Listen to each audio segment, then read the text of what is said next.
Salut à tout le monde, si vous êtes sur la chaîne de Soin du Record. Ce matin, je vais répondre à une question qu'on m'a posée. Dans ce tuto, c'est pas une démonstration, mais une réponse à une question. Le frère a voulu savoir entre Cubase 5 et Cubase 12, 13, 14 jusqu'en haut, lequel est le meilleur. Bon, selon moi, je trouve que bien que actuellement j'utilise Cubase 13, mais selon moi, je trouve que Cubase 5 est la meilleure version, la version la plus complète. Je peux dire qu'ils avaient vraiment pris le temps de créer ça par les techniques Stenberg. C'est le meilleur selon moi.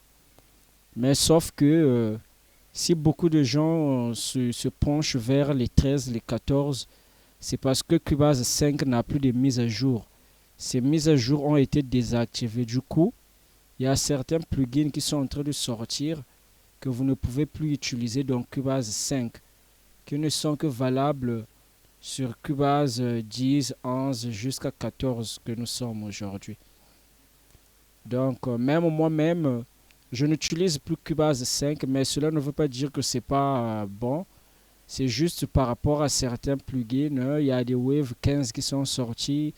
Vous voyez, dans Cubase 5, je ne pouvais pas utiliser ça.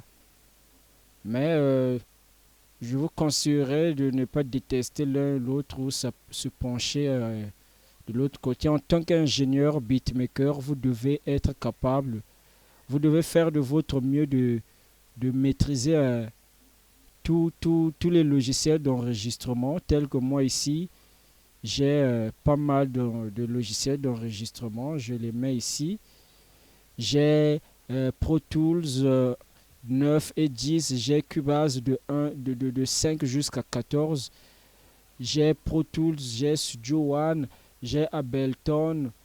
Donc, parfois il m'arrive, bon, aujourd'hui je vais pour moi travailler avec Ableton. Aujourd'hui je vais travailler avec. Donc, il faut connaître tous ces sites-là parce que un jour être, vous pouvez avoir un, un contrat quelque part et là-bas peut-être qu'on n'utilise pas Cubase, donc vous devez être prêt à manipuler tous les logiciels d'enregistrement.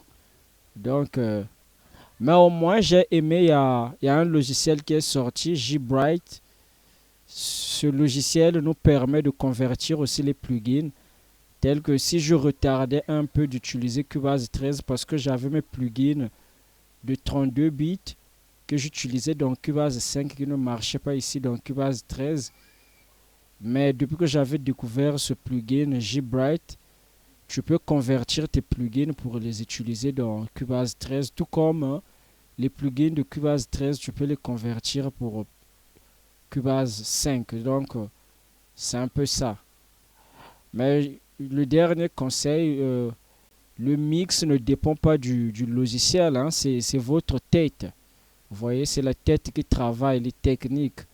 Vous pouvez avoir les matos appropriés, le logiciel approprié, mais si dans la tête il n'y a rien, vraiment, vous allez que s'aimer de la patate. Merci, c'est la fin de la vidéo.